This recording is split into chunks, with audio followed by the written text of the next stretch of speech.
All right. Happy Sabbath. Happy Sabbath. Happy seventh Sabbath, actually, in the count to Pentecost. It's been 49 days uh, with today. Tomorrow will bring us to the 50th. So be sure to join us for that. Today, delving back into the series, um, understanding the Bible.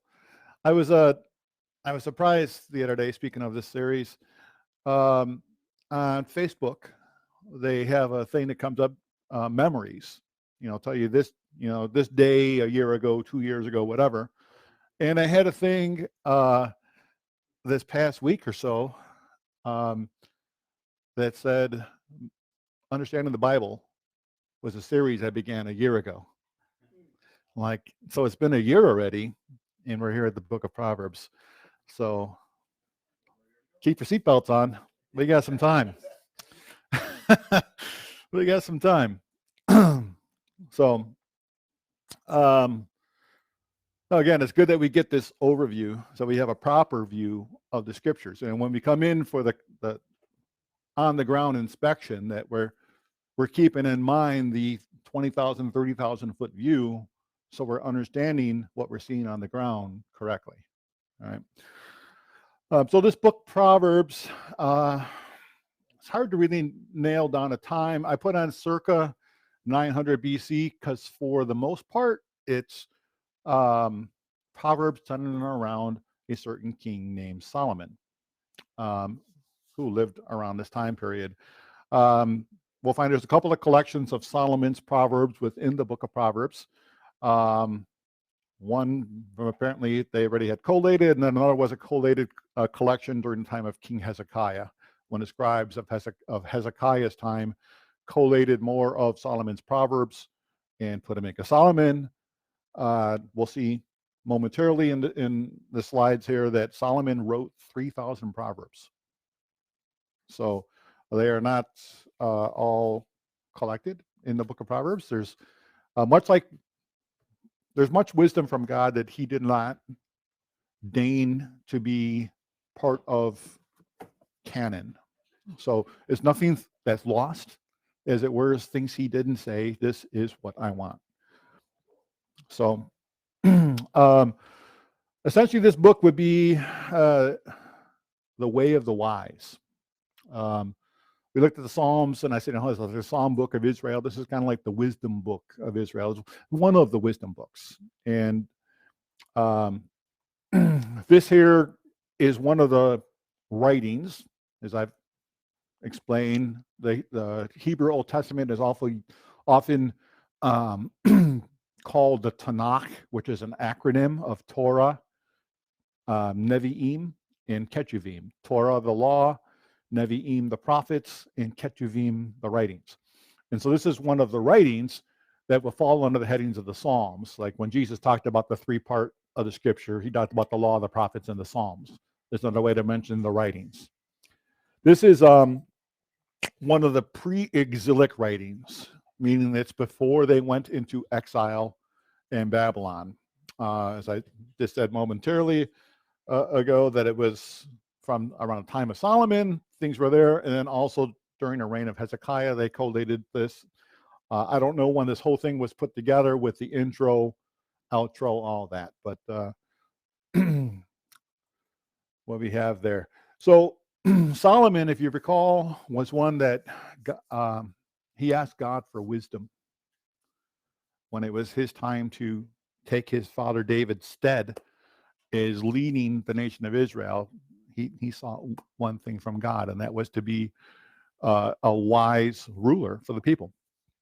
We read about that in 1 Kings 3, 7 through 12. He said, "Oh, now, Lord my God, you have made your servant king instead of David my father, but I'm a little child. I don't know how to go out or come in. And your servant is in the midst of your people, which you have chosen, a great people that cannot be numbered or counted for multitude. Give therefore your servant an understanding heart to judge your people, that I may discern between the good and the bad. Who's able to judge this so great a people?" And this thing that Solomon said pleased the Lord. that Solomon asked this thing. Or God said to him, because you have not asked, or because you have asked this thing, you haven't asked for yourself for long life, or asked for riches, or asked that I hand your enemies into your hand, but you've asked for understanding to discern judgment. I've done according to your words. I've given you in a wise and understanding heart. There's none like you before you, nor shall there be any arise after you. And then we see in chapter 4 of 1 Kings 34, God gave Solomon wisdom and understanding, exceeding much in largeness of heart, even as the sand that is on the seashore. And Solomon's wisdom excelled the wisdom of all the children of the east country and all the wisdom of Egypt. For he was wiser than all men, than Ethan the Ezraite, and Heman, and Hakal, and Dartha, and the sons of Mahol. And his fame was in all nations round about. He spoke 3,000 proverbs, and his songs were 1,005. He spoke of trees, from the cedar tree that's in Lebanon, even to the hyssop that springs out of the wall. He spoke also of beasts and of fowl, of creeping things and of fish. And there came out all people to hear the wisdom of Solomon from all the kings of the earth which had heard of his wisdom. Of course, we're familiar like with the Queen of Sheba coming to hear. People knew this gift, this wisdom, this Hebrew word for wisdom, often in like we'll find in the book of Proverbs, Hoeck, this great skill. It's like a life skill. When we read back when they were constructing the tabernacle, and he says he had skilled men, it's that same word, Hoeck. It's like a gift of God that they had this ability. It's not this wisdom as in having understanding and be like, oh, E equals MC squared. It wasn't this like, Poindexter-ish, but it's application, wisdom, and skill. And so this book of Proverbs is a book of this type of wisdom to tell us how to be pleasing in God's sight, how to walk through the landmines of life without getting blown up, to have that life skill. The key verses, Proverbs 1:7, the fear of the Lord is the beginning of knowledge, but fools despise wisdom and instruction. Proverbs 4:5-7, get wisdom, get understanding. Don't forget it. Don't decline from the words of my mouth. Don't forsake wisdom. She shall preserve you. Love her, and she will keep you. Wisdom is the principal thing. Therefore, get wisdom, and with all you're getting, get understanding. Do you get that? That's telling you to do. If you're going to pursue something in life, if you're going to chase after something, don't chase after the wind. Most everything that we see that glitters in this life is chasing after the wind, grasping after it, and for what? It's temporal. These things people chase after: gold, houses, fame, looks in somebody, whatever you're chasing after, it's all going to go. But if you're going to chase wisdom, chase understanding, grasp a hold of it, because it will get you through life. It'll sustain you as long as you love it. It'll love you back and keep you and preserve you. Proverbs 8:13, the fear of the Lord is to hate evil, pride and arrogancy, and the evil way and the froward mouth do I hate. Proverbs 9:10, the fear of the Lord is the beginning of wisdom, and the knowledge of the holy is understanding. Proverbs 14:12 and 16:25, exactly the same. There is a way which seems right unto man, but the end thereof are the ways of death. Right? So do you get like a theme through these key verses here? Something that repeats in here? One of the major focuses in the book of Proverbs, in fact, throughout the wisdom literature of the Bible, wisdom literature is Proverbs, somewhat in the Psalms, the book of Job, Ecclesiastes. That's all part of the wisdom literature. But the focus is here on the fear of the Lord. The fear of the Lord is the beginning of knowledge. Right? It says again, the fear of the Lord. So what's the fear of the Lord? Proverbs 8:13. The fear of the Lord is to hate evil, pride and the arrogancy and the evil way that in the forward mount do I hate. So that when you have a proper fear of the Lord, you will hate evil. This is what the fear of the Lord is, to hate evil. And it's the beginning of knowledge. The fear of the Lord is the beginning of wisdom. All right.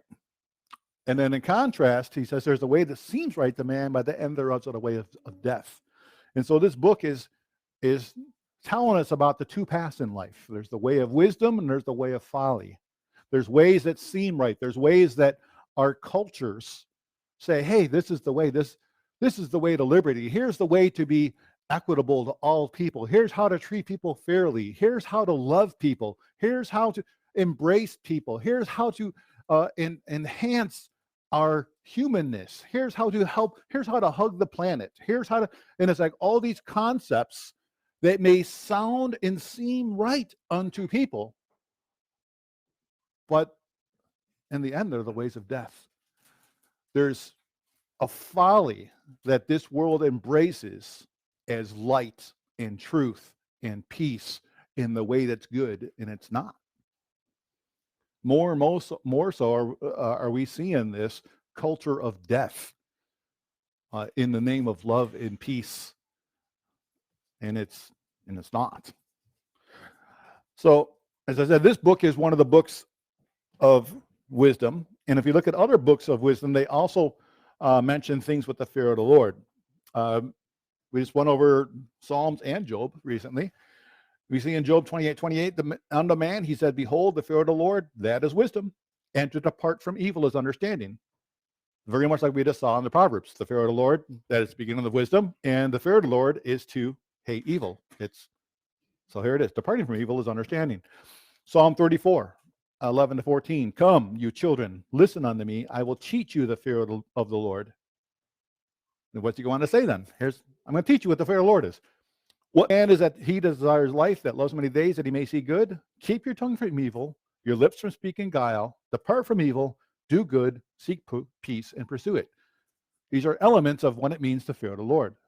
Right? Fear in the Lord is departing from evil, hating evil, seeking peace, pursuing it. These are things of fearing him and knowing him and loving him. Psalm 111:10. The fear of the Lord is the beginning of wisdom. A good understanding have all they that do his commandments. His praise endures forever. And then what's the end of the story in Ecclesiastes? Right? Here is the end of it all.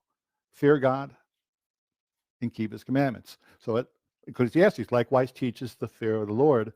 It tied in with wisdom and what that entails, that we stop living for ourselves and for our own ways that we think is good, what man has decided since they ate of a tree and decided for themselves what's good and what's evil, to stop doing that and grab hold of the tree of life. If you're going to be a tree hugger, that's the tree to hug, right? That's the tree to hug. Hug onto life and partake of that. So, overview of the book of Proverbs. So, what we're going to be getting in here to today begins, the first 7 verses are basically gives us the title, saying how we're going to be talking about the Proverbs of Solomon. It gives a prologue. And then in the next 9 chapters, so like 1:8 through 9:18, it encapsulates wisdom and some opponents of wisdom. Things to watch out for, enemies of wisdom. And so we'll learn about wisdom in the choice of friends, the challenge of wisdom, wisdom's rewards, and that could be, protection and prosperity, various aspects of wisdom that when you walk with wisdom that have built-in reward to it. Chapter 5 is warnings against immoral women. And I will say here at the start, yes, the Proverbs here are written in the sense of this intro section here is going to be a lot of like fatherly advice. Dad sitting son down and saying, son, here's what's going to happen in life. Here's going to be the doors are going to be open to you. You have to decide which ones to walk through. And I'm telling you now, don't walk through that one. Don't walk down that corridor. Don't walk that way. Don't walk that way. Walk this way. That's the way to death. That's the way to death. That's the way to death. This is the way to life. It's a narrow place. you're going to be enticed to go through these other doors, don't do it. And so even though it's just saying, hey, my son, it doesn't mean women, you stop listening, because this wisdom is for you as well, right? And when it's warning against immoral women, it doesn't mean there's not immoral men. There are definitely immoral men who look to entice you the same way the immoral women in these chapters are enticing the men into sexual immorality. Sexual immorality is not left to one sex or the other. It's across the spectrum of humanity.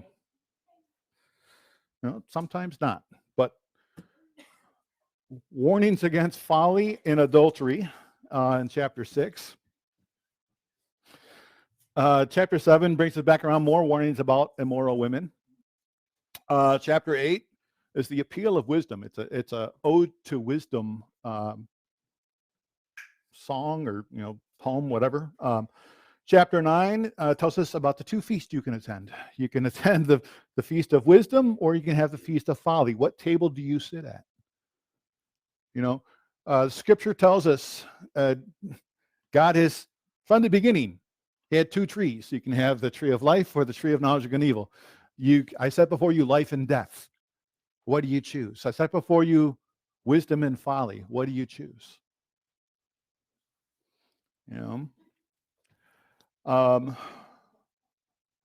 From here, it picks up finally into the Proverbs in chapter 10. Yes, I know this is a book of Proverbs, but the Proverbs don't come in. The Proverbs of Solomon begin in chapter 10. The rest of this is all kind of an intro into the Proverbs. And then the Proverbs are basically like a lot of one-line wisdom snippets, little nuggets of wisdom, one line, maybe 2, depending on the substance of it. So it gets into the Proverbs of Solomon, and then the sayings of the wise, and then it'll pick up on Solomon part 2, which is Hezekiah's collection in his days. It comes into chapter 30 in the sayings of Agur.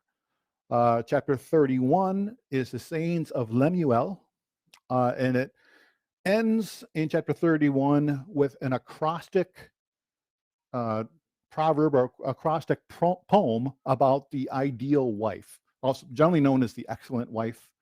But it's an acrostic, meaning that this poem begins with, in the Hebrew, Aleph, the next line's Beit, Gimel. It's going through the alphabet. In Hebrew, each line begins with the next successive letter of the Hebrew alphabet. And so that's what sets apart 10 through 31 from 1 through 9. 1 through 9 is part of that acrostic. That's Lemuel sharing wisdom he received from his mother. And then the acrostic begins in verse 10 through 31. All right, so that's the overview. Is that good? Should we stop? No. Okay, we'll pause time. All right. Yeah. All right, so Proverbs 1:1-7, the Proverbs of Solomon, the son of David, king of Israel. And what's great about this book is it even not only tells you here's the titles, it also tells you the purpose. So if you're not sure, hey, why should I read the book of Proverbs? Well, here's the purpose.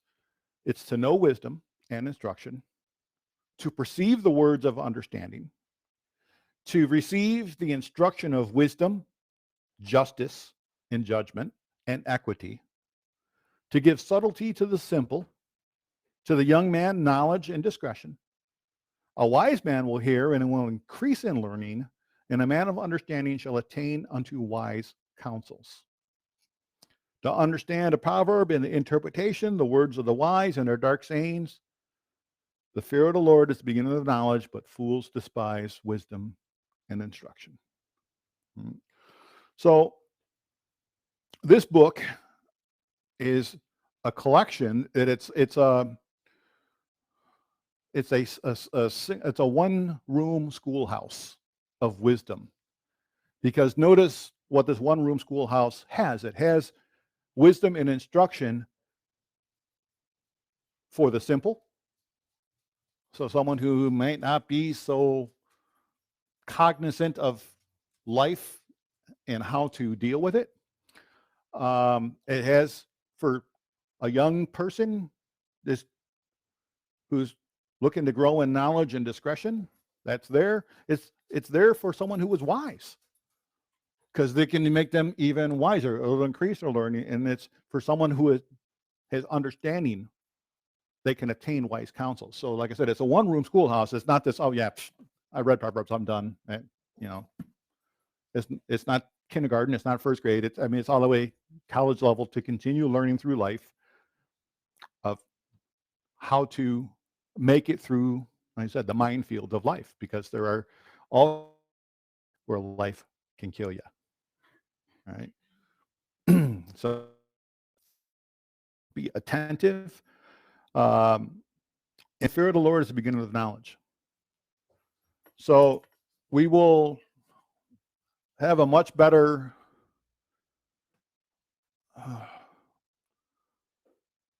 understanding, but not only a much better understanding, but as we fear him, one that humbles us, and in our humility, we're more apt to seek after knowledge and counsel, because when we're full of ourselves, there's no room for that. And all too often, people get full of themselves, even people who are religious, even people who identify as Christians. They think they know so much of this book that they become so full of themselves and their knowledge that they stop seeking answers and get darkened in their own counsel because they knoweth too much, right? Fools despise wisdom and instruction. If you think you know it all, as been said before, then you know all you're going to know, and even that will be taken from you. So it's good to humble ourselves and continue to learn this instruction. I included some of these things have repetition of the NLT. Just for NLT, the nice modern read.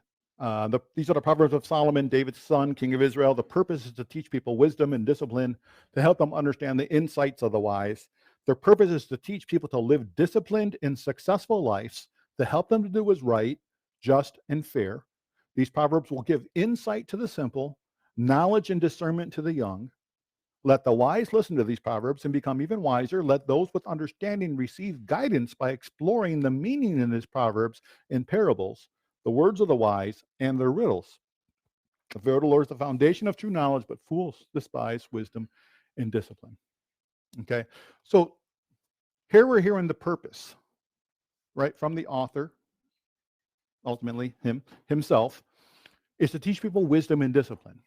Okay, as I said, this is one part of wisdom literature in the scripture. One of the things that we need to understand when we're coming to understand this book is that there is different genres, and you read different genres of literary works through different types of understanding, different types of lenses to understand what's being said. Now, this being wisdom literature, this is not Torah.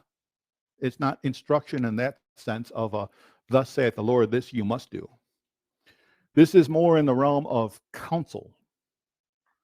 And one thing we'll see, and I'll give some examples when we come through this, we got to realize, okay, in wisdom literature, like here in this book, this is more like some of the quote unquote positive wisdom literature. It says, if you obey God, if you do this, if you walk in this, then you're going to have everything good happen to you. If you don't, you're going to die. And that's like the general theme throughout the book of Proverbs. Now, is that the ultimate reality? Are there people who walk after God and yet have hard times in life? Yes, there are. So there are exceptions to this general rule of thumb that if you walk in wisdom, you will prosper. This is a book more of probability than full on, hey, here's a direct promise from God. If you do this, that will never happen to you. And if you do that, that will never happen to you. That's not what this book is saying. If you're reading it through that lens, you're deceiving yourself, and you're going to find when you hit these hard times, you're going to be like laying a charge at God's feet, thinking he misguided you. No, but these aren't promises in that sense, right? Here's counsel for ways to walk that in the general rule of thumb will be a deliverance from hard times. We have other wisdom literature, such as Job, where we see on a more quote-unquote pessimistic side of things, we're like, hey, Job did everything to the point that God said, hey, if you consider my servant Job, yet it didn't prosper him, at least immediately. Things happened in his life. So we got to understand what is wisdom literature in this whole and what's being said. Yeah. So I just caution you when you're reading these things that we're not making them say something that they're not, and we're not making them into another type of literature that they're not, a different type of genre, right?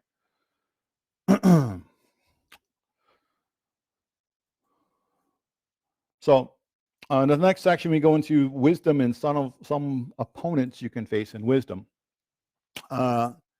Proverbs 1, 8-19, my son, hear the instruction of your father and forsake not the law of your mother. They shall be an ornament of grace unto your head and chains about your neck. My son, if sinners entice you, don't consent to them. If they say, hey, come with us, we'll wait for blood. Let's lurk privily for the innocent without cause. Let's swallow them up alive as the grave and as whole as those who go down into the pit. We'll find all precious substance. We'll fill our houses with spoil. Cast in your lot amongst us. Let us all have one purse. My son, don't walk in the way with them. Refrain from your foot from their path. Their feet run to evil, and they make haste to shed blood. Surely in vain, and that is spread around in the sight of any bird. They lay wait for their own blood. They lurk privily after their own lives. So are the ways of everyone that is greedy of gain, which takes away the life of the owners thereof. Okay, let me NLT that one because they might be too KJV-ish for people to comprehend today. So, my child, listen when your father corrects you. Don't neglect your mother's instruction. What you learn from them will crown you with grace and will be a chain of honor around your neck. My child, if sinners entice you, turn your back on them. All right.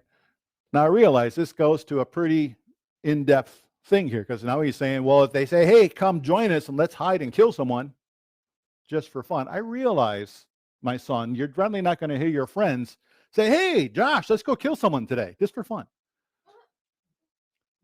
But these days, it's possible. Yes, I have seen cases like that. Don't get me wrong. I have seen cases. There's a case in Wisconsin not too long ago with a teenager wanted to entice another kid over just to kill the kid just for fun because they wanted to know what it felt like. There are people out there who want to do it just for fun. So, yes, we are in some dark times. But don't neglect the wisdom that's being said here because you're saying, well, my friends are enticing me to murder. But are your friends enticing you to sin in any way?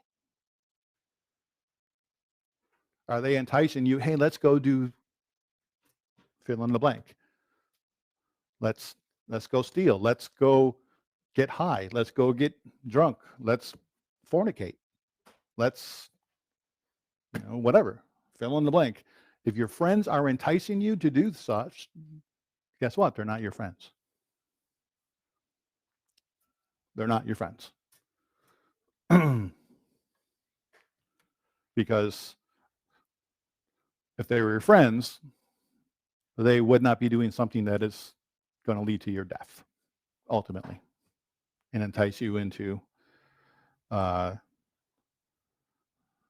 sin against God. He said, so these friends are saying, let's hide and kill someone just for fun. Let's ambush the innocent. Let's swallow them alive like the grave. Let's swallow them whole like those who go down to the pit of death. Think of the great things we'll get. We'll fill our houses with all the stuff we take. Come on, throw your lot with us. We'll all share in the loot. So this father is appealing to his son. Hey, if you have friends who are telling you to do stupid things that are causing harm to other people, that are things that are against your own conscience that God has placed in you, if you have friends who are telling you, come walk in these ways of the world, let's embrace this thing, things that your mother and I did not tell you to do.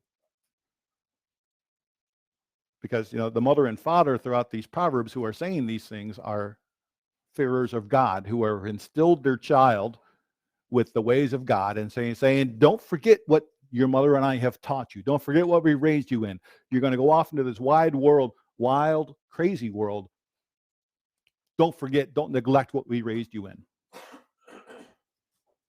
And let me say here at the outset, because I'm going to come into it, I'm going to eventually hit Proverbs 22, verse 6. You guys are very familiar with that phrase, right? What is that one? You guys know it? Train up a child, right? Again, are we reading that as a promise that, hey, if I train my child up in this way, they're never going to depart from it? If that's what you're reading, you're not reading the scripture correctly, because there are plenty of people who raise up their child in the truth, and they will walk in the ways of the world. All right? If that wasn't the case, there's no reason for this fatherly advice from the get-go, because they raised their father in the way, they raised their son in the whole way, but they keep saying, son, don't fall for this. Do.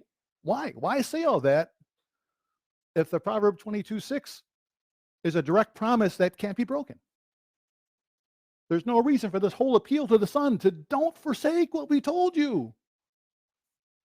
If you use Proverbs 22:6 that way, you just cut out most of the rest of the book of Proverbs. Right? So we got to be careful the way we interpret the scripture.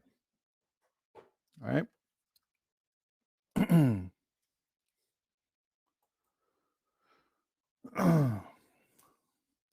So we get this, got to have wisdom in the choice of your friends.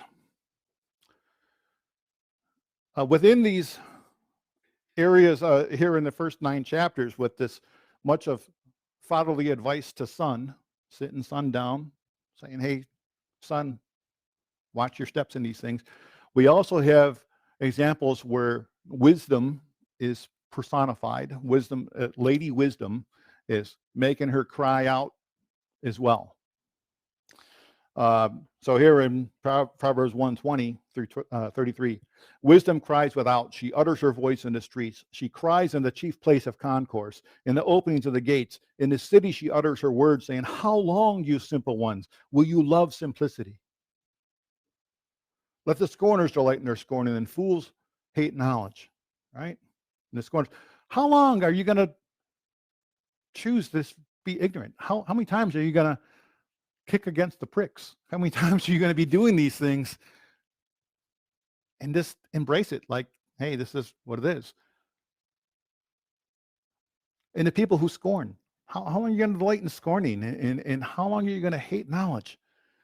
Turn at my reproof. Behold, I will pour out my spirit unto you. I will make known my words unto you, because I have called and you have refused. I have stretched out my hand and no man regarded, but you have set at naught all my counsel, and with none of my reproof. I will also laugh at your calamity. I will mock when your fear comes as desolation, and your destruction comes as a whirlwind, when distress and anguish come upon you. They shall call upon me, but I won't answer. They will seek me early, and they will not find me. For they hated knowledge, and they did not choose the fear of the Lord. They would none of my counsel. They despised all my reproof. Therefore they shall eat the fruit of their own way, and be filled with their own devices. For the turning away of the simple shall slay them, and prosperity of fools shall destroy them. But whoso hearkens unto me shall dwell safely, and shall be quiet from the fear of evil. This is wisdom crying this out. Again, this is easy to misread, and, is God, what God does mock me if I turn, and then when I cry out, he's just going to laugh at me? Realize this is the personification of wisdom and what's happening in these things. God is good and gracious. He desires no one to perish. All right? But he's saying this is how it is. You're either going to desire wisdom and want it, or once you refuse it and you find yourself in a tight spot, you really don't want wisdom. You just want relief. And so it's going to be, what are you doing? And you're just going to find yourself in calamity.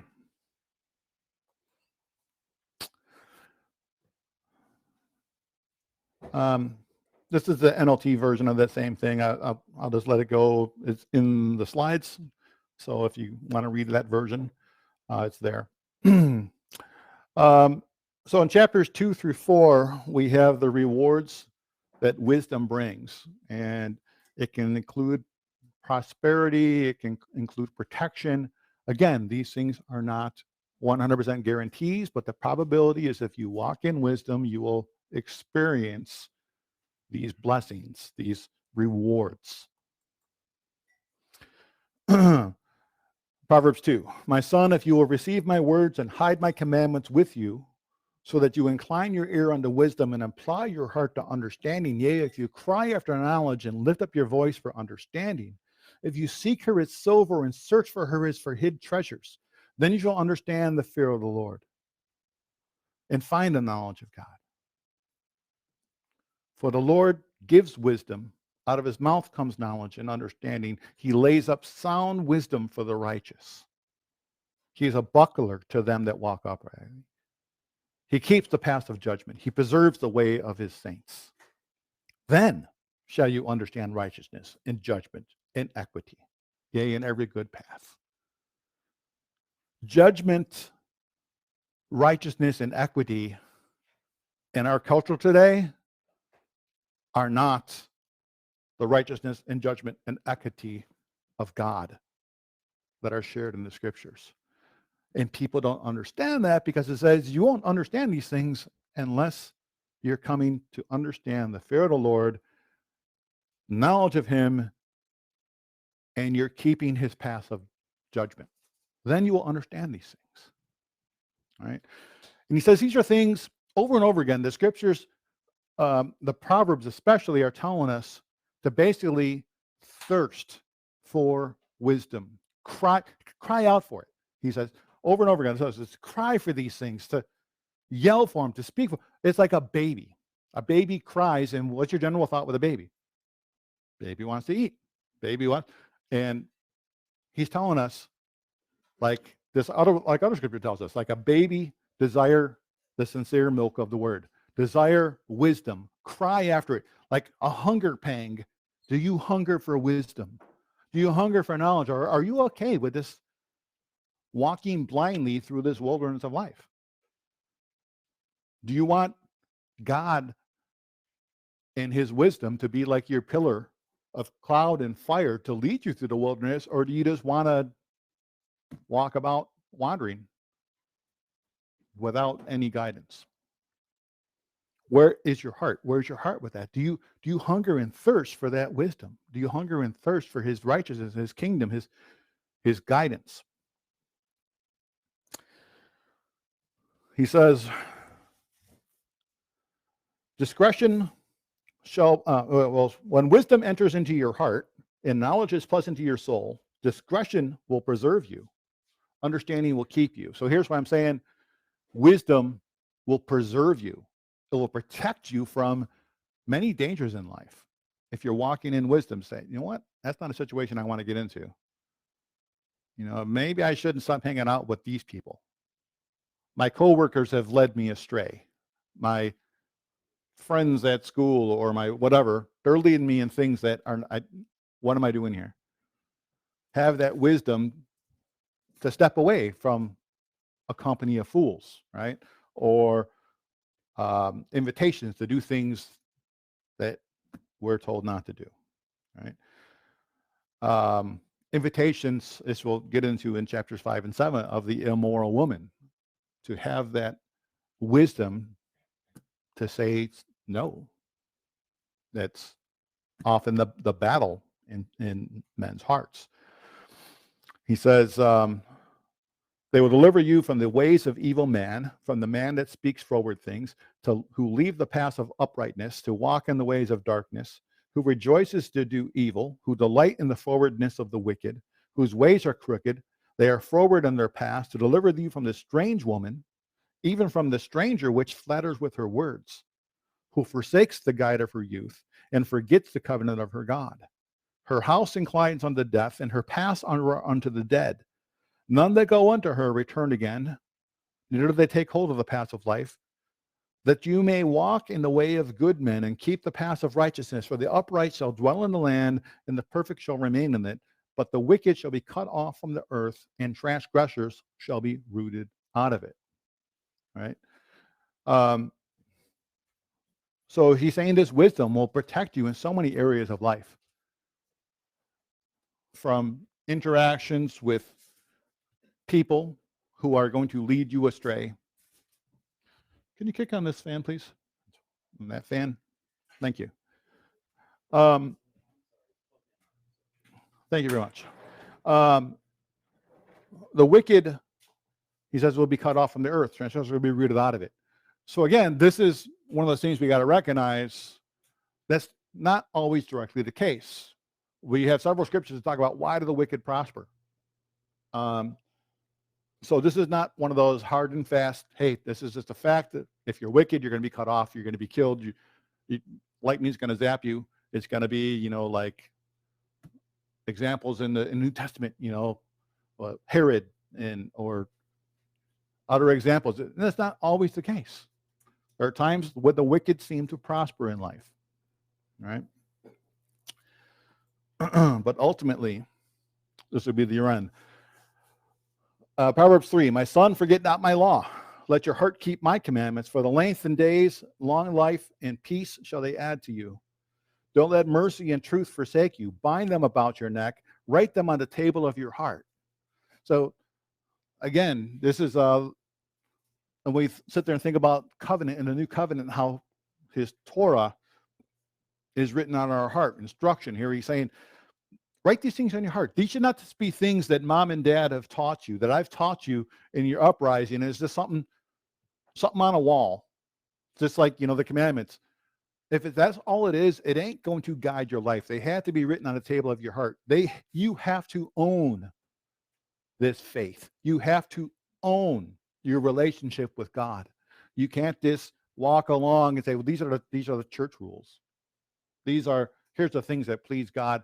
If that's all it is this little list of do's and don'ts, you're not going to walk in them because they're not now who you are. They're not written on the table of your heart, because what comes out of your mouth? Only what's in your heart, right? What's going to come out of your body? This is what's in your heart. You can only walk after what you do. Sure, you can pretend to walk other ways. We can put on church masks. People do it all the time. But when the life test hits, we're going to see who's wearing a mask and who's not, right? It's inevitable. Like I said before, I'm holding this. Someone bumps me. What's going to come out of my bottle? Water, because that's what's in it. If someone bumps into you, what's going to pour out of you? That'll show you what's really in your heart. Right?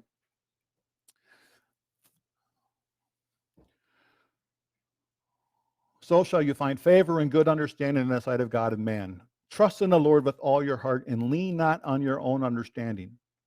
In all your ways acknowledge him, and he will direct your paths. Right? Trust in the Lord with all your heart. This is, again, these are verses. It's kind of sad in a way. It's like, on the one hand, I appreciate that people memorize certain verses like this. But on the other hand, I can also see that be something against you, because it's like you memorize it, but you don't live by it. It's just something that you learn to parrot. But are we letting it nourish us? Are we trusting the Lord with all of our heart? Are we leaning on our understandings as we walk through life? We're dealing with the day in, day out of life. What's going on in our families? What's going on in our homes? What's going on in our workplace? Are we leaning on our understanding in those things? Is that why we're having bumps? Is that why we're having head-to-head issues with people? What's going on? Are we trusting in him through those things? I'll tell you what, if you're murmuring and complaining about your job, if you're murmuring and complaining about your family, if you're murmuring and complaining about, you're leaning on your own understanding at that point. You're not trusting in him, because if you're trusting in him, trust does not lead to murmuring and complaining, right?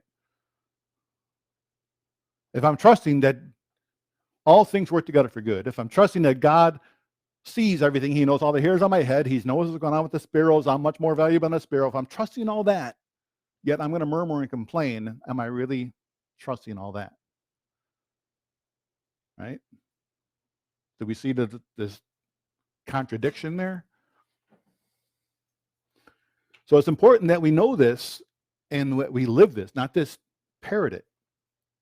All right. Trust in the Lord with all your heart. Lean not into your own understanding. And this is, again, like I had in there for one of the key verses, or I said two of the key verses, Proverbs 14 and Proverbs 16. There's a way that seems right unto man, but the ends thereof are the ways of death. Do not lean on your own understanding. I think it is so important. That's why, years ago I started the whole biblical worldview, because it's important that everything that we do in life, all our decisions should be through the lens of Scripture. These are our glasses to correct our vision, because our vision in this world is so distorted by sin. And more each day, this culture is distorting the way people look at things. Oh, did you really think that about homosexuality? How have you considered it through this lens and consider it through this? What about this? And it's like they're distorting things more and more. And unless we go to the good physician to get the proper prescription, we'll walk in the same blindness as the world. We can't lean on our own understanding, because it'll just fail us. We got to lean on his. Be not wise in your own eyes. Fear the Lord. Depart from evil. Again, that's over and over again. Fear the Lord, departing from evil. Back to Job. Hey, if you consider my Job, is there anyone like him in the earth who fears God and eschews evil? Oh, it's the same concept. That's right here in the Proverbs. That's right there in the Psalms. That's right there in Ecclesiastes.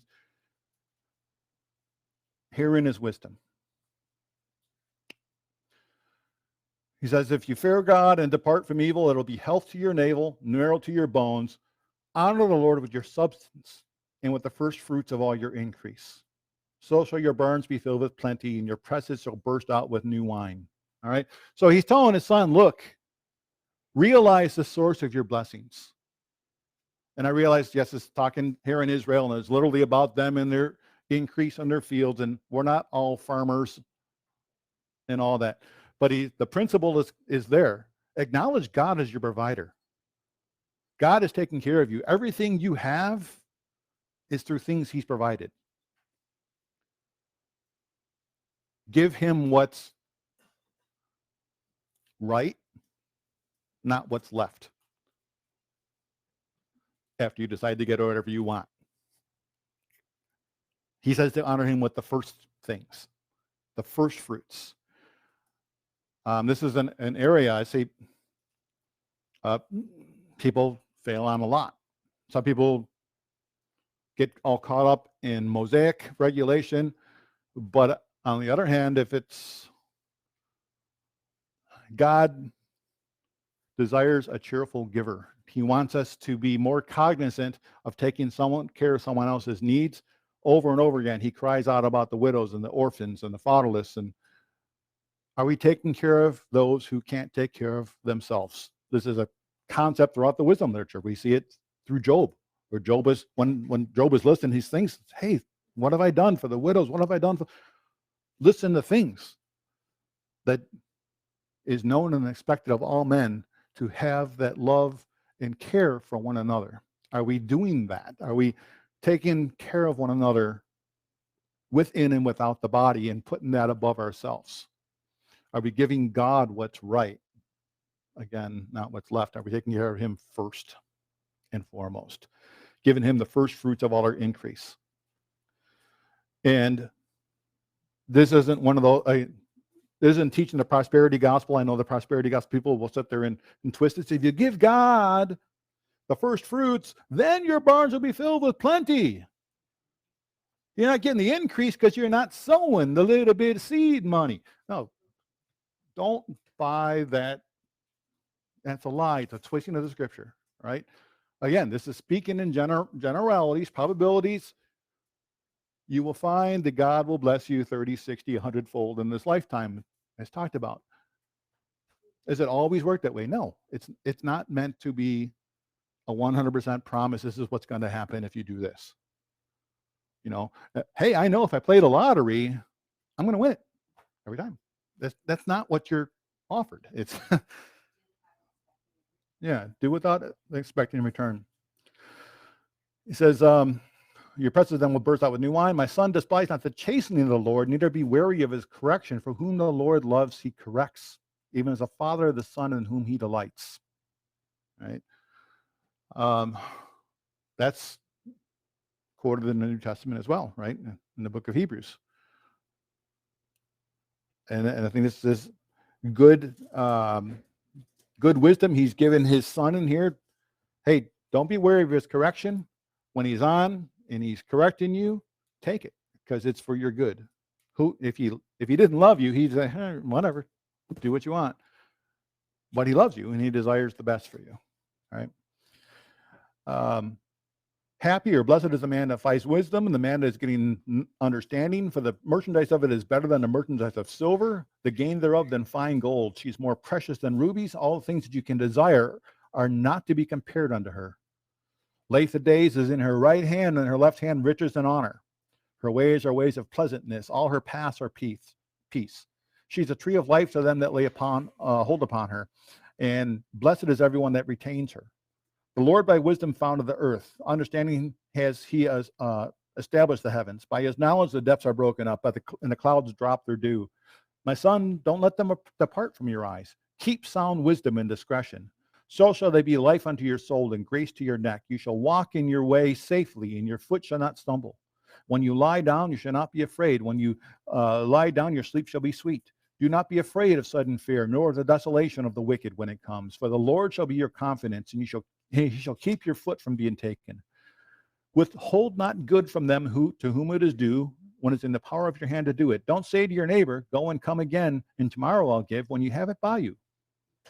Devise not evil against your neighbor, seeing he dwells securely by you.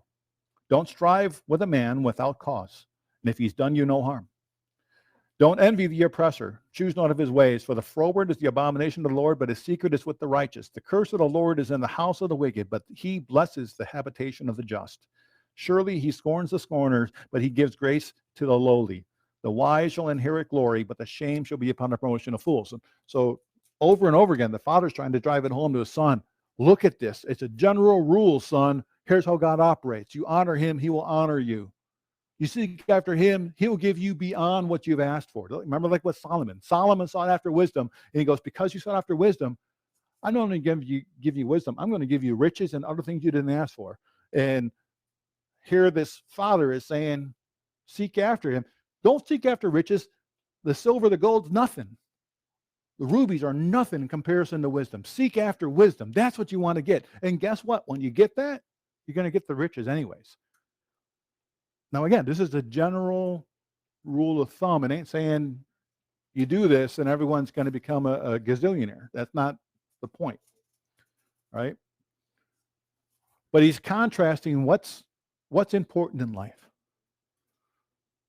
These things that glitter and shine and are precious stones and precious metals are not anywhere close as precious as wisdom and understanding. And so if we're going to be working by the sweat of our brow to attain something, let it be wisdom. Let it be the fear of God. Let it be discretion. Discretion, I think, is a great word that doesn't get used enough, and not just phonetically, but experientially in our culture today. Right? Proverbs 4, hear you children the instruction of the father, and attend to no understanding, for I give you good doctrine. Don't forsake my law. For I was my father's son, tender and only beloved in the sight of my mother. He taught me also, and he said to me, let your heart retain my words. Keep my commandments and live. Get wisdom and get understanding. Forget it not. Don't decline from the words of my mouth. Forsake her not, for she shall preserve you. Love her, and she will keep you. Wisdom is the principal thing. Therefore, get wisdom. With all you're getting, get understanding. Exalt her, and she will promote you. She will bring you to honor when you do embrace her. She shall give your head an ornament of grace. A crown of glory will she deliver to you. Hear, O son, and receive my sayings. The years of your life shall be many. I have taught you in the way of wisdom. I have led you in the right path. When you go, your steps shall not be straitened, and when you run, you shall not stumble. Take fast hold of instruction. Let her not go. Keep her, for she is your life. Enter not into the path of the wicked. Go not in the way of evil men. Avoid it. Pass not by it. Turn from it. Pass away. For they sleep not, except they have done mischief, and their sleep is taken away unless they cause some to fall. For they eat the bread of wickedness, they drink of the wine of violence, but the path of the just is as the shining light that shines more and more into the perfect day. The way of the wicked is as darkness. They know not with that they stumble. My son, attend to my words. Incline your ear to my sayings. Let them not depart from your eyes. Keep them in the midst of your heart, for they are life unto those that find them, and health unto all their flesh. Keep your heart with all diligence, for out of it are the issues of life. Put away from you a froward mouth, and perverse lips put far from you. Let your eyes look right on, and let your eyelids look straight before you. Ponder the path of your feet. Let all your ways be established. Turn not to the right hand or to the left. Remove your foot from evil. So you're saying, son, look, I keep appealing to you, pleading with you. Hear my counsel, hear my guidance. Everything that your mom and I taught you throughout your life, do this as you go off and embark on your own. Do this as you establish your family. Do this till you walk to the point of death. Do this thing. My father, I was a child. My father raised me in a way and taught me and said, listen to me. And he gave me this. He sat me down like I'm sitting you down, giving me this fatherly advice to walk in these things. I listened to him. Listen to me. You know, this gets to the heart of the matter. You know, me personally, I came into the faith not long before Sam and I got married. So we got to raise our kids in the faith. This is all they've known in their upbringing. And we sought to teach and to model. And when we model the wrong thing, to say, this is not the way, and to confess our faults and these things and say, this is the way, here's what should have been, so on and so forth. They hit a point, and I think this is the point here with the Proverbs, is that you come a point where I'm no longer my children's commander. I am their counselor. They were adults now. And they're not required to obey what I say. I've gone from being their Torah to being their wisdom and saying, remember these things I've taught you, and walk in these things because it's wisdom for you. Learn from these things. I'm continuing to grow in these things in life. There's things that I didn't understand when I began to teach you guys. And at this point, I'm going to look back on this day at some point and say, things I didn't really understand then. All right? But we got to apply ourselves to wisdom and let it be our guide through all these things.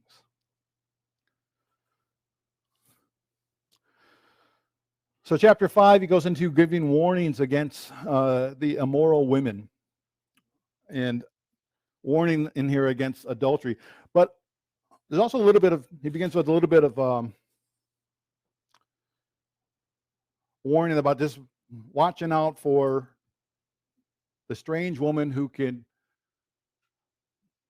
appeal to you and they can entice you with their words or their looks or whatever to not fall for it. Just thinking, just reflecting back, I remember years ago, I used the analogy of, people will look at, like, say, musicians or like Hollywood stars and be like, oh, this person's so handsome, and this person's this or that person's that.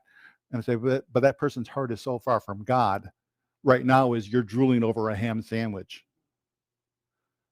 If you think of it and that particular thing, if you're seeing someone whose heart is far from God, yet they're beautiful outside, it's like you're drooling over something unclean.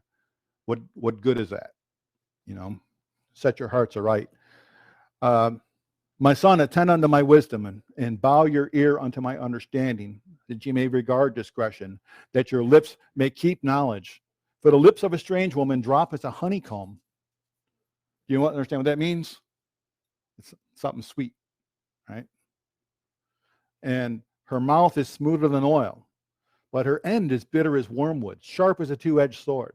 Her feet go down to death, her steps take hold on hell. Lest you should ponder the path of her life, her ways are movable, that you cannot know them. saying it's like you can't quite get where she's, it's like nailing Jello to a tree. You can't quite nail her down with what her MO is, or necessarily, but hear me now, therefore, O you children. Depart not from the words of my mouth. Remove your way far from her. Come not near the door of her house, lest you give your honor to others and your years to the cruel. Lest strangers be filled with your wealth, and their labors be the house of a stranger. That you mourn at the last when your flesh and your body are consumed, and say, how have I hated instruction, and my heart has despised reproof. Have not obeyed the voice of my teachers, nor inclined my ear to them that instructed me.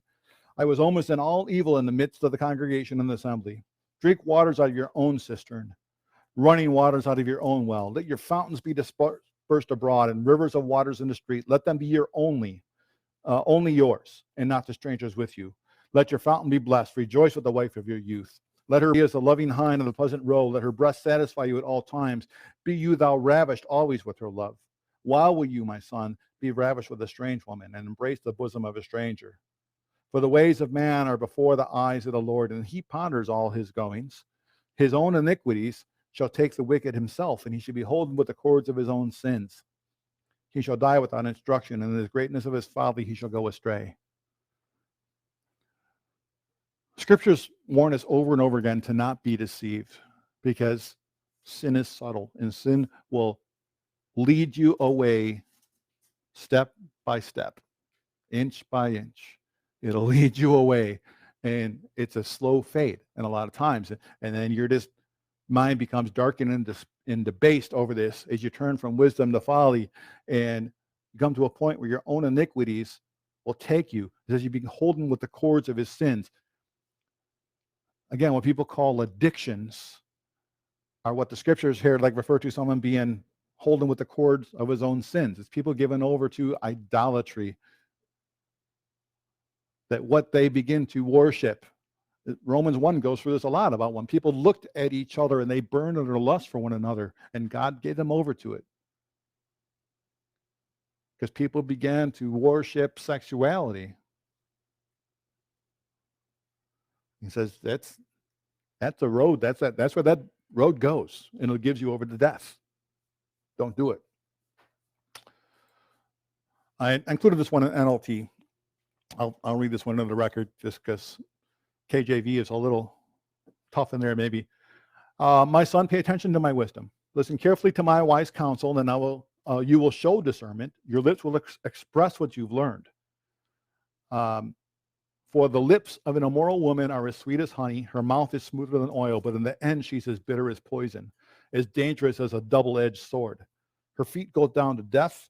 Her steps lead straight to the grave, for she cares nothing about the path to life. She staggers down a crooked trail and doesn't realize it. So now, my sons, listen to me. Never stray from what I'm about to say. Stay away from her. Don't go near the door of her house.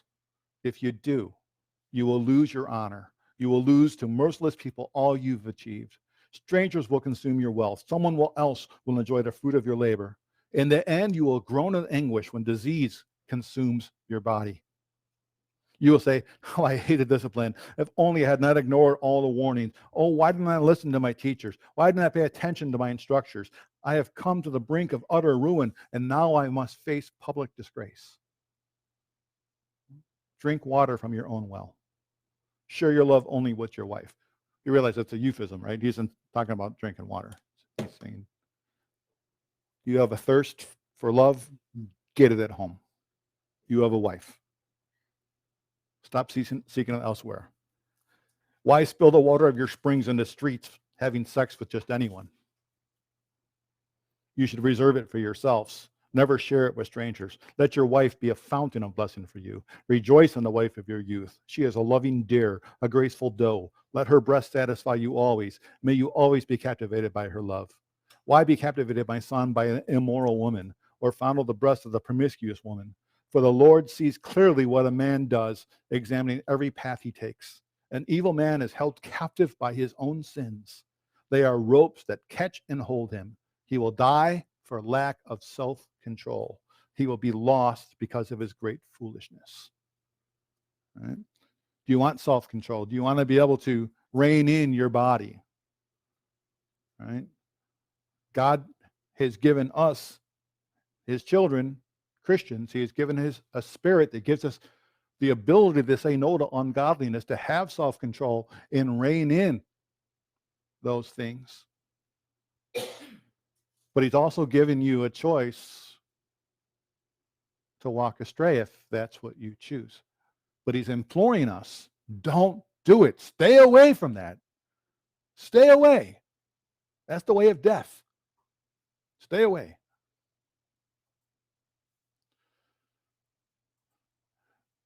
Chapter 6. He says, my son, if you be sure, so this one, though I have it labeled here as warnings against folly and adultery. He begins with, I guess, some of the foolishness. Here, this is going out of the realm of folly. Is, have you ever co-signed for somebody, like for a loan? He's saying that's stupid. Don't do that. If that's the case, get out of it. Why should you have to bear that burden? If you're surety for your friend, if you have stricken your hand with a stranger, and if you've done it for someone you know, if you've done it for someone you don't know, then yeah, I'll back him on that. He's saying, you're snared with the words of your mouth. You're taken with the words of your mouth. Do this now, my son. Deliver yourself. When you're coming to the hand of your friend, go humble yourself and make sure you're a friend. Don't give up sleep to your eyes or slumber to your eyelids. Deliver yourself as a roe from the hand of the hunter, as a bird from the hand of the fowler. Do it now. Do it quick. Get it done. Stupid if you don't. And he says, go to the ant, you sluggard. Consider her ways and be wise, which having no guide or overseer or ruler provides her food in the summer and gathers her food in the harvest. How long will you sleep, O sluggard? When will you arise out of your sleep? Yet a little sleep, a little slumber, a little folding of the hands to sleep, and so shall poverty come on as one that travails, and your want is an armed man. So here's one of the warnings that are going to come throughout the Proverbs, warning against being lazy. Don't give yourself to this sitting around, folding your hands, kicking up in the easy chair, because he says it's going to hit you like birth pangs hit a woman who's pregnant. It's going to come on like that, and poverty is going to hit you.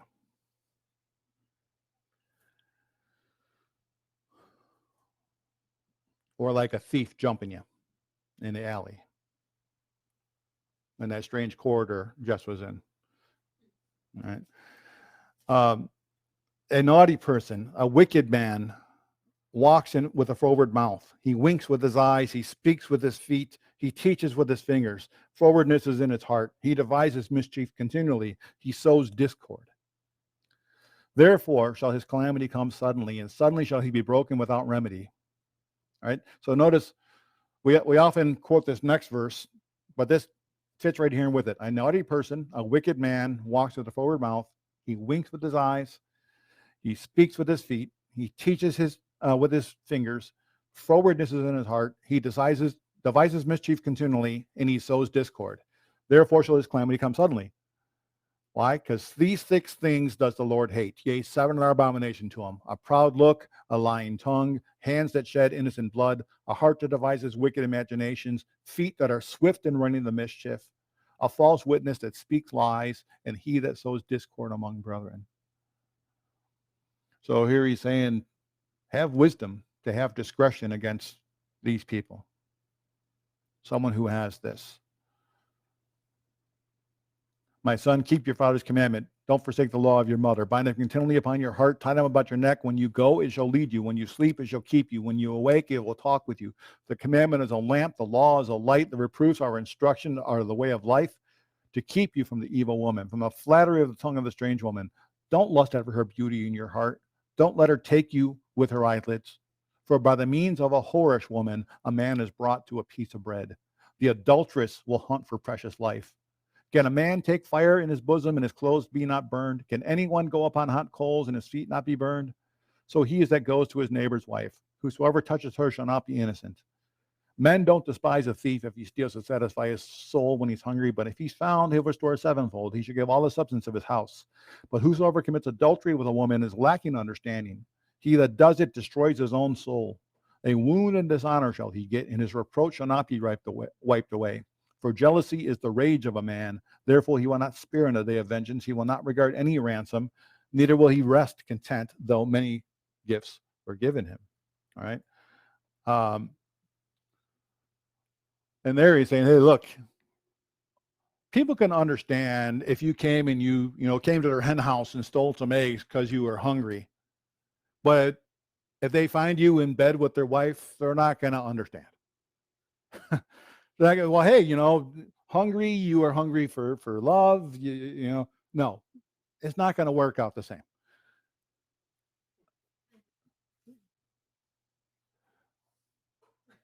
All right. Like I said, there's a lot of warning against immoral women throughout here, throughout this fatherly advice. And that is good because we need it. If you look around us as a people, you look at our culture, our culture is sexually immoral. I mean, if you look back to the first four things told to the Gentiles entering into Christ in Acts 15, sexual immorality is one of them because it's something that reigns over people. All right? Because sin will bind you as a cord. And that sin binds people as a cord. All right? My son, keep my words, lay up my commandments with you, keep my commandments and live. My law is the apple of your eye. All right? So he's saying these things I'm telling you, this is the way you got to be viewing things in life. You got to have it just like the apple of your eye. Bind them upon your fingers. So the things that you do, write them on the table of your heart. Say to wisdom, you are my sister. Call understanding your kinswoman, that they may keep you from the strange woman, from the stranger who's flattering with her words. For at the window of my house I looked through my casement and beheld among the simple ones. I discerned among the youths a young man who was void of understanding. He was passing through the street near her corner, and he went the way to her house. In the twilight, in the evening, in a black and dark night, and behold, there met him a woman with the attire of a harlot. She was subtle of heart. She was a deceiver. Right? She is loud and stubborn. Her feet abide not in her house. Now she's out. She's in the streets. She's lying in wait at every corner. So she caught him and she kissed him.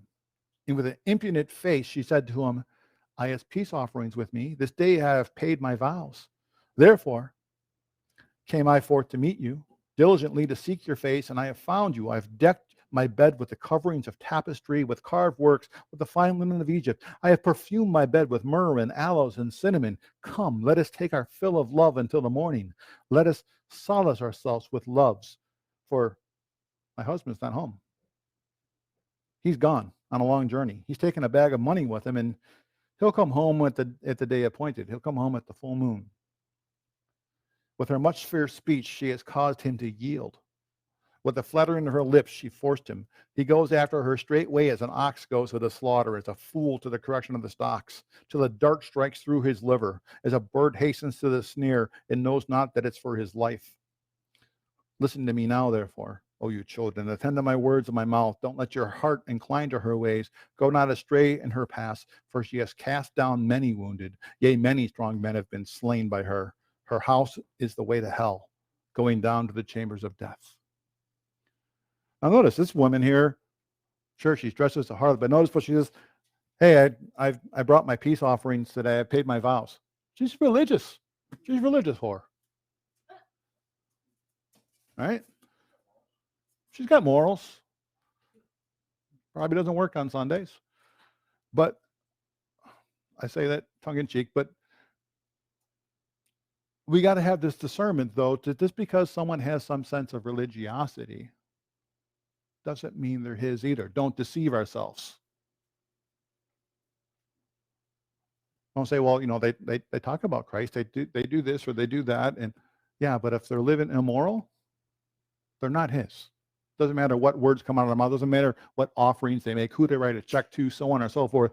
That is nothing if they're not walking in the wisdom of God, which includes morality in the room of sexuality.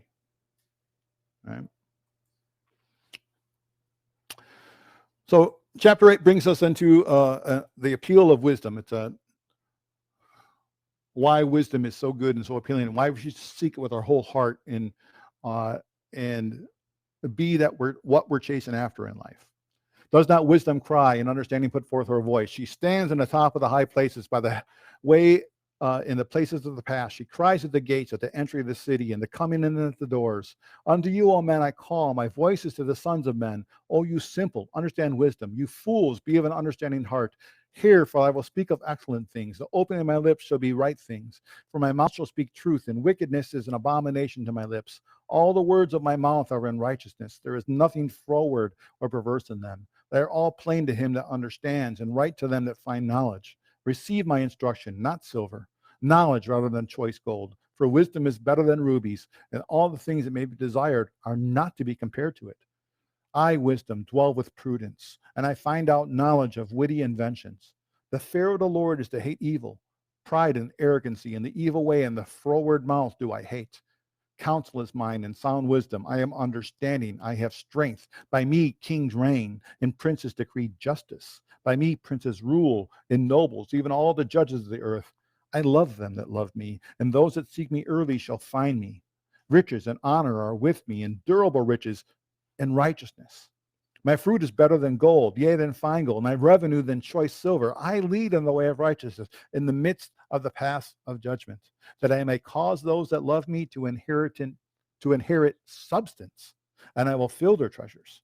The Lord possessed me in the beginning of his ways before his works of old. I was set up from the everlasting, from the beginning, wherever the earth was. When there was no depths, I was brought forth. When there was no fountains abounding with water, before the mountains were settled, before the hills was I brought forth. And while he was yet not made the earth, nor the fields, or the highest part of the dust of the world, when he prepared the heavens, I was there. When he set a compass upon the face of the depth, when he established the clouds above, when he strengthened the fountains of the deep, when he gave to the sea his decree, that the water should not pass his commandment, when he appointed the foundations of the earth, then I was by him, as one brought up with him. I was daily his delight, rejoicing always before him, rejoicing in the habitable part of the earth. My delights were with the sons of men. Now, therefore, hearken unto me, O my children, for blessed are they that keep my ways. Hear instruction, be wise, refuse it not. Blessed is the man that hears me, watching daily at my gates, waiting at the post of the doors. For those finding me find life, and shall obtain favor of the Lord. But he that sins against me wrongs his own soul. All that hate me love death. You know, if you think about in the time, remember like Job reflected back how he was one who sat in the gates. It was the wise who sat at the gates, and the people would come to them for wisdom, for understanding. So it's wisdom saying, come to the gates, come there daily, come to me. You know, again, this is a personification, Lady Wisdom. But seek wisdom daily. There's a practice that many have, by the way, of reading the Proverbs, one proverb a day in our Gregorian calendar month. You can make it through, because most months, well, half the months have 31 days. And so you do read a proverb a day, and you make it through the book of Proverbs 12 times in a year. You know, on the 30-day months, you can just double up one of the days, but you can get through all 31 Proverbs in a month. Or you can read the whole book of Proverbs every day. Depends on what time you have, what you're doing. But seek wisdom. Do it daily.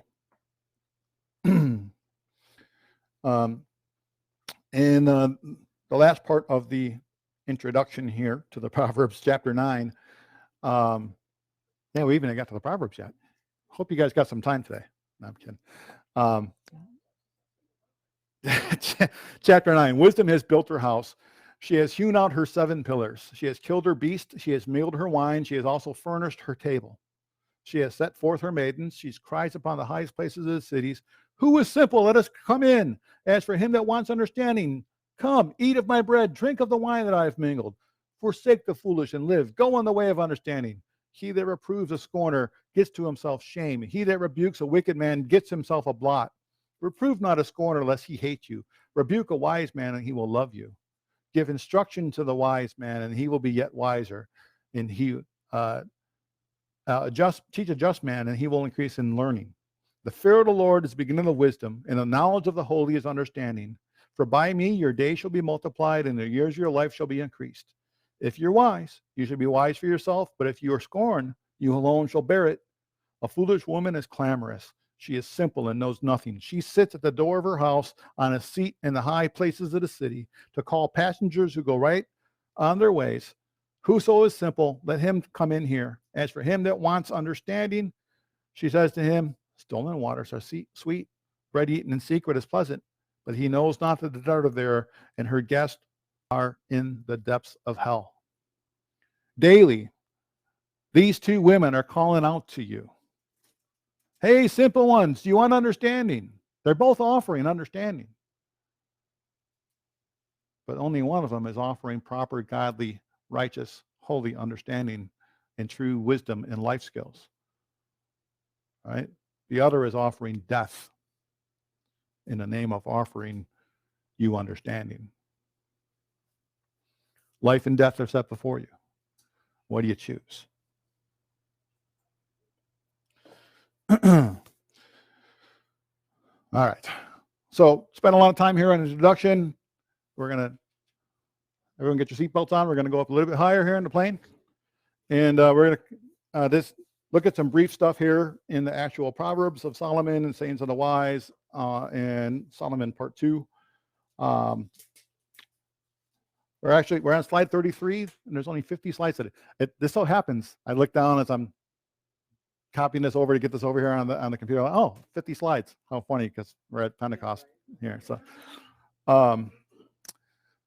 So in the Proverbs of Solomon now picks it up in this next collection here, 22 through 24, 34. So chapters 20, last half, 10:1 through 22:16, the first Solomon part 1. In those 12 chapters of Proverbs of Solomon, it covers a diverse amount of stuff. A book I have called Encountering the Old Testament from Arnold and Beyer. They say these proverbs cover topics as diverse and wide-ranging as life itself: poverty and wealth, slander, self-discipline, speech and silence, work and laziness, rash promises, discipline and education, sickness and grief, old age, and more. There does not appear to be an organizing principle or structure in this collection. The seemingly haphazard order of these proverbs reflects the random manner in which we deal with the life issues they address. I actually just ran across this quote this morning. I was talking with Ron. I'm like, and I just said something to him along this line. I'm like, I remember in my first foray into the Proverbs, just looking at how they seem kind of haphazard. It's like, because it's a collection of like one or two liners, and like it's not a topic. Like, why aren't these things arranged in topics? If you're dealing with matters of marriage, if you're dealing with matters of work, it's not arranged that way. It's haphazard. I'm like, well, just like life. Life is kind of haphazard. We run into these life issues. All of a sudden, you can deal with how many different issues in a day out of each one of these categories. And that's kind of how these things are. And then maybe 4 or 5 minutes after I said this to Ron this morning, I looked down in this book. I'm like, oh, here it is. They're saying the same type of thing. So I just took their words in here to bring it out. So in Proverbs 10, we finally get to the Proverbs of Solomon. So the whole intro, begins in chapter 1, verse 1, the Proverbs of Solomon, but it's just an intro. Hey, son, listen to these things, blah, blah, blah, blah, blah. Now, the Proverbs of Solomon. Here we go. A wise son makes a glad father, but the foolish son is the heaviness of his mother. Treasures of wickedness profit nothing, but righteousness delivers from death. How are those related? They're not. See, we see how these things are just little snippets of greater than gold wisdom, right?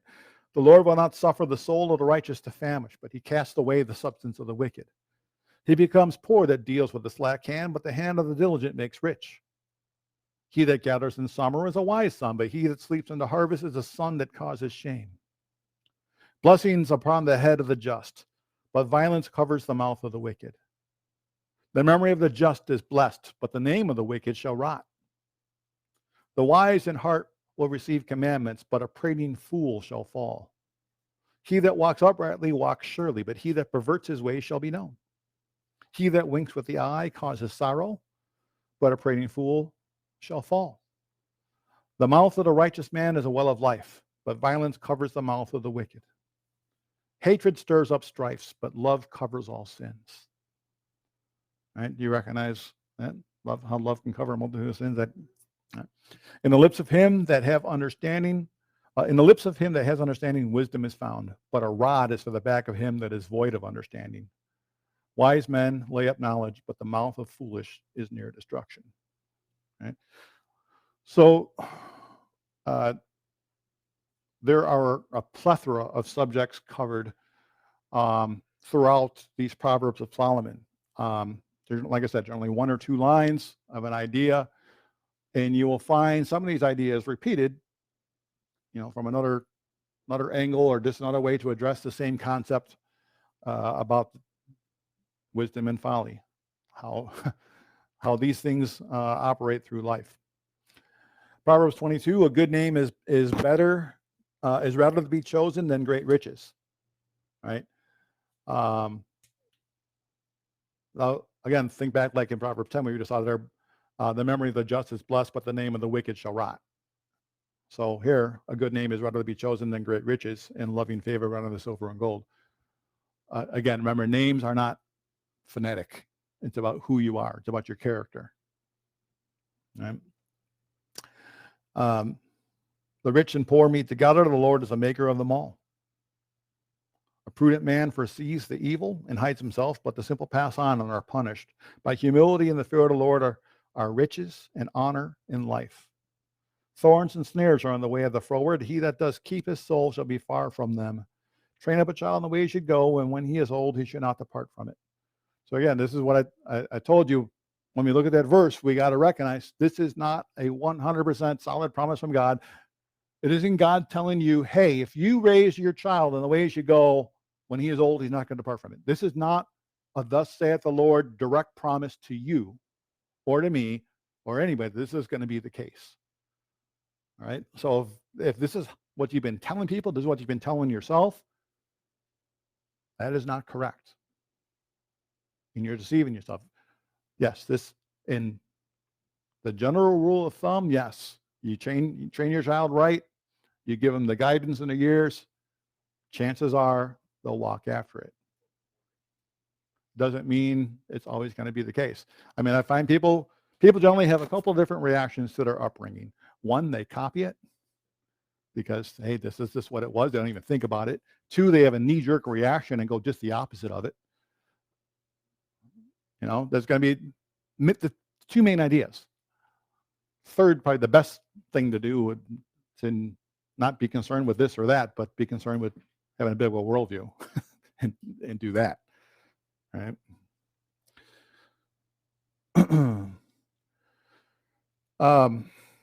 So in chapter 22 through 24, we get into the sayings of the wise, and we see that there's a break in here because, like I said, we go through these 1-2 liners of Solomon's Proverbs, and then we come into verse 17, where we have bow down thy ear and hear the words of the wise. So here's the sayings of the wise. Apply your heart unto my knowledge, for it is a pleasant thing. If you keep them within you, then you shall be fitted, withal be fitted in your lips, and your trust shall be in the Lord. I have made known unto thee this day, even to thee, have I not written to thee excellent things and counsels and knowledge, that I might make you know the certainty of the words that in truth, that you might answer the words of truth to them that send unto thee.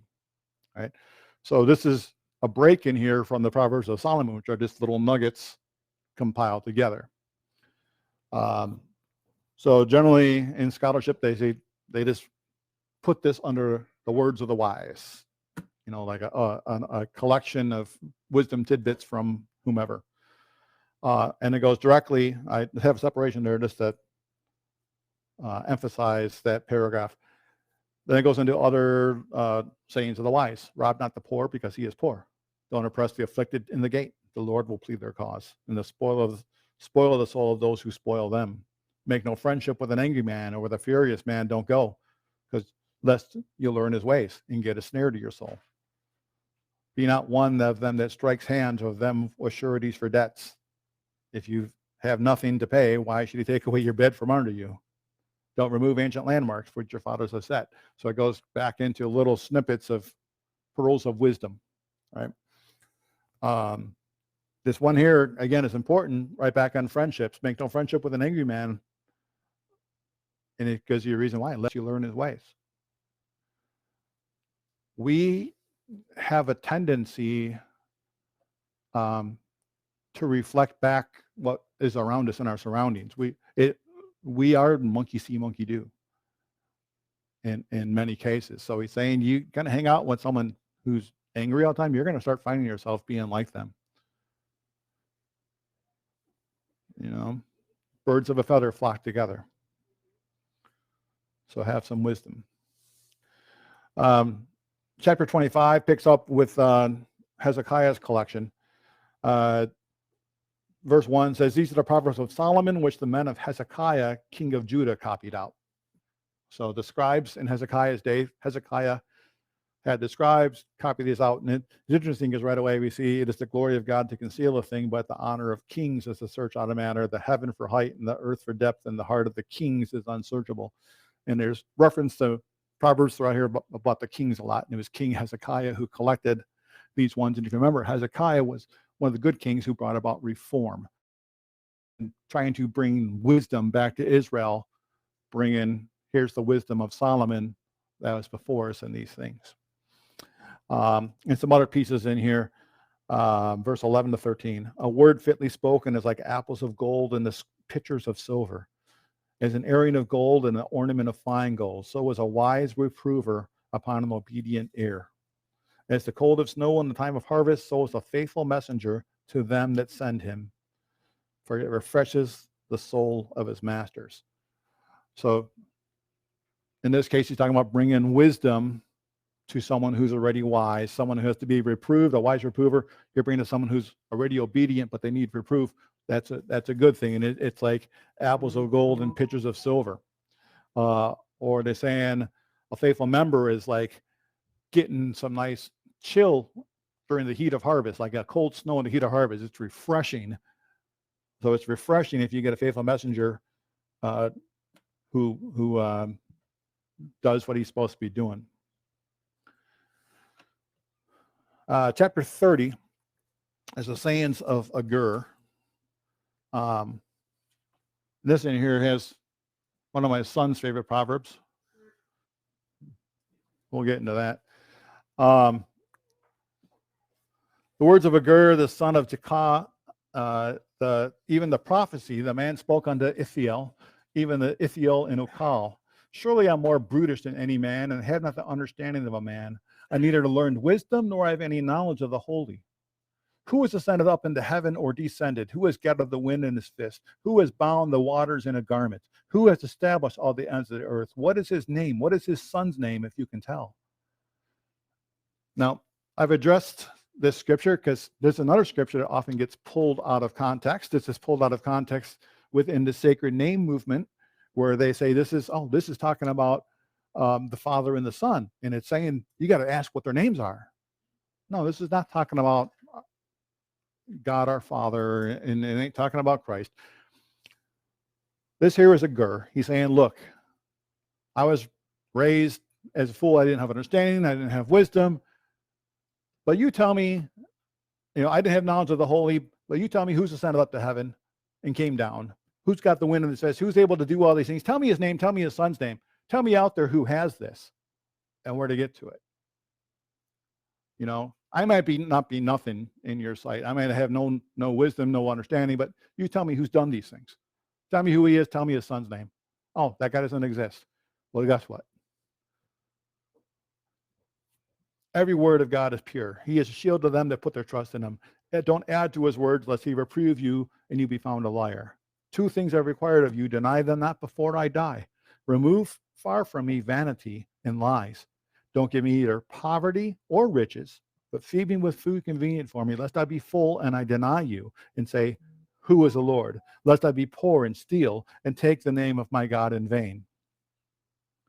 Accuse not a servant unto his master, lest he curse you and you be found guilty.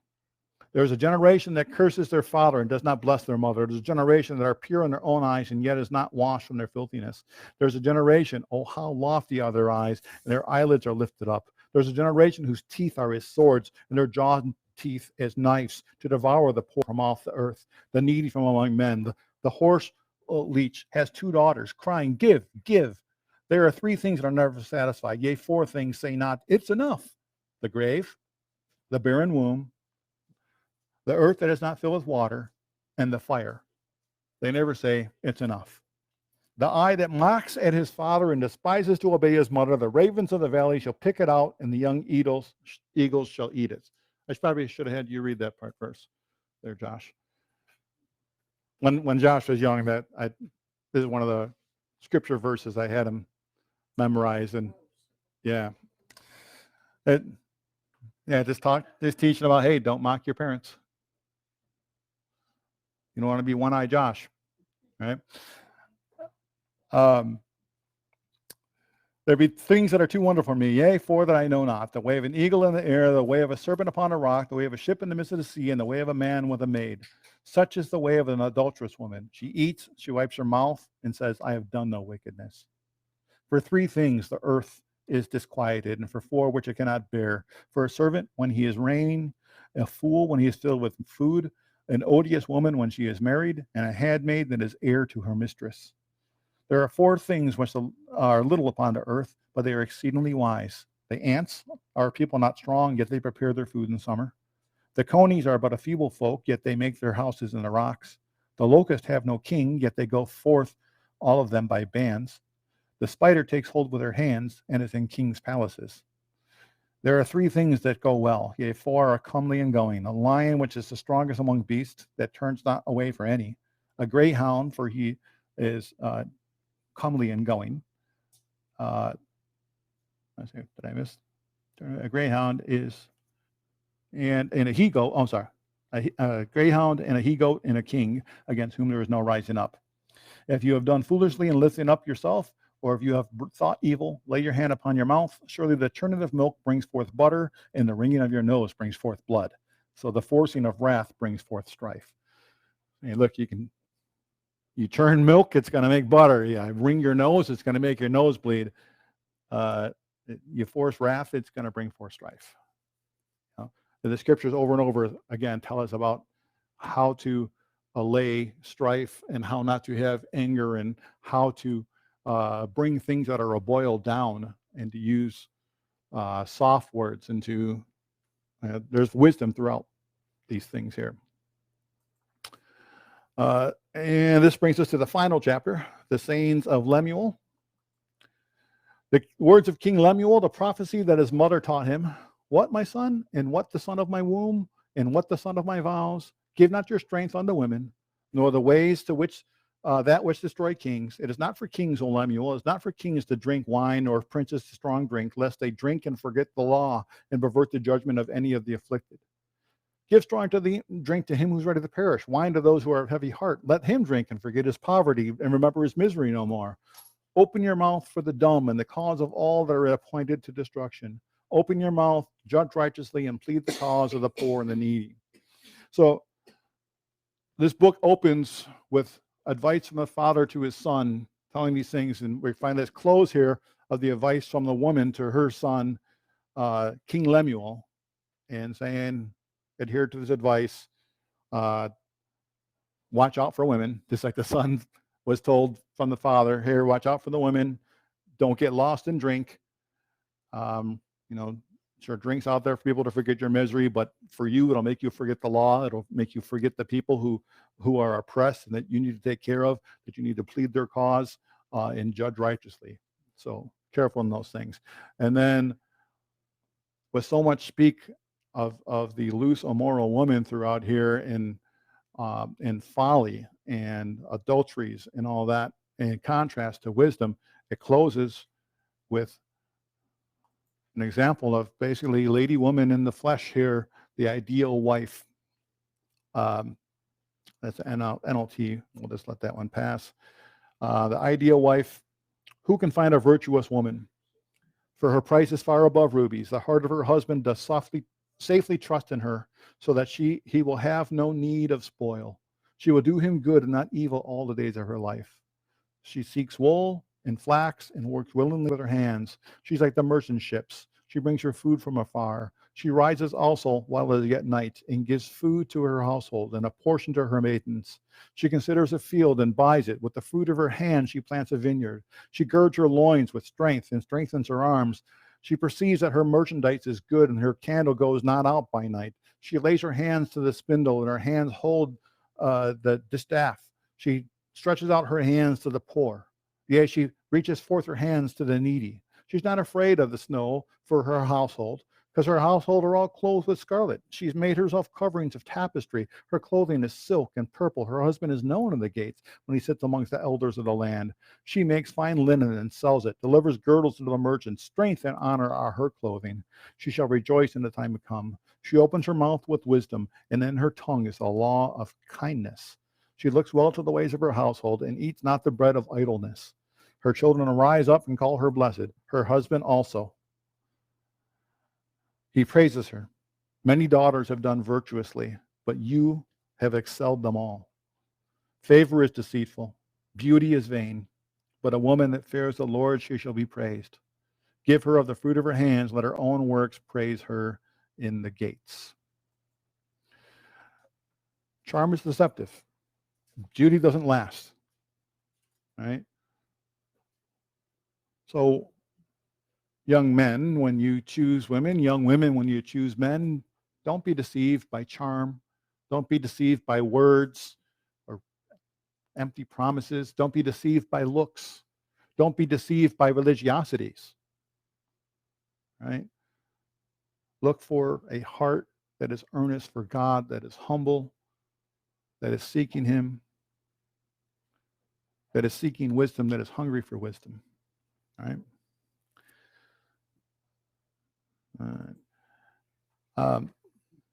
Throughout these Proverbs, we're finding various ideas in here. Wisdom is the ultimate goal that we should seek. And I just have some list of various Proverbs in here. Again, they'll be here in the download available when you download the slides from YouTube or from our site.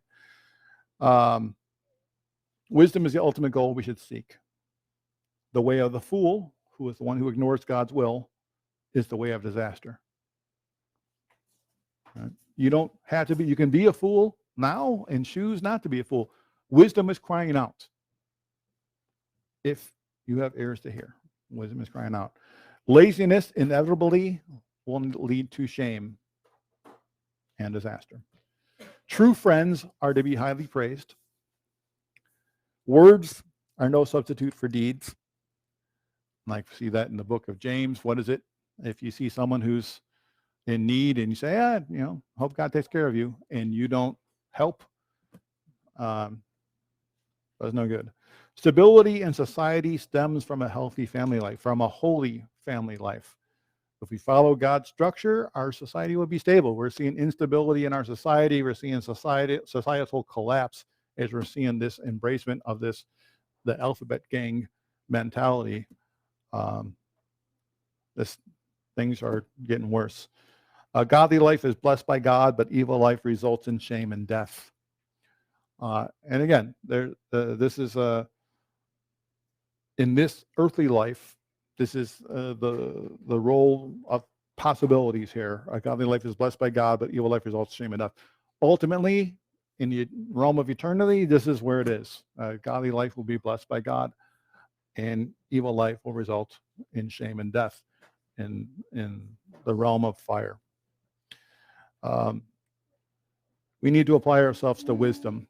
I will close out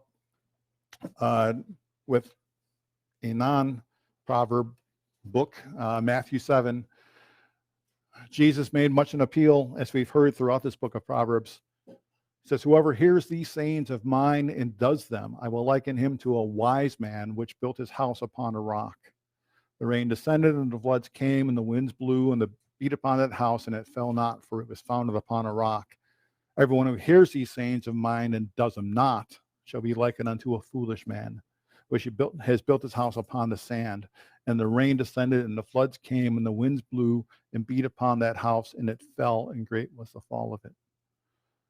It's good that we take time to chew this and contemplate this.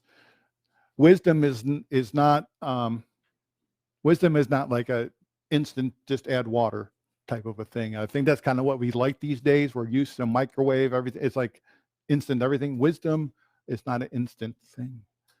It's something we apply ourselves to, and we seek after, and we meditate upon, that we chew on these things and look for understanding. Jesus wants us to take his words and build our lives upon them. And that doesn't mean just these holy days or these other aspects. It's day by day. How are we living? How are we making our decisions, and who we choose as friends, as who we choose to have as a mate, a marital partner, as how are we acting and reacting to anything in life? When we're hearing anything call and say, turn this way, are we having discernment and discretion and how we're making those decisions? Build your house on the rock. Life and death are set before you. Choose life. All right. That's it for today. God bless and keep y'all. And we'll see you back tomorrow for Pentecost.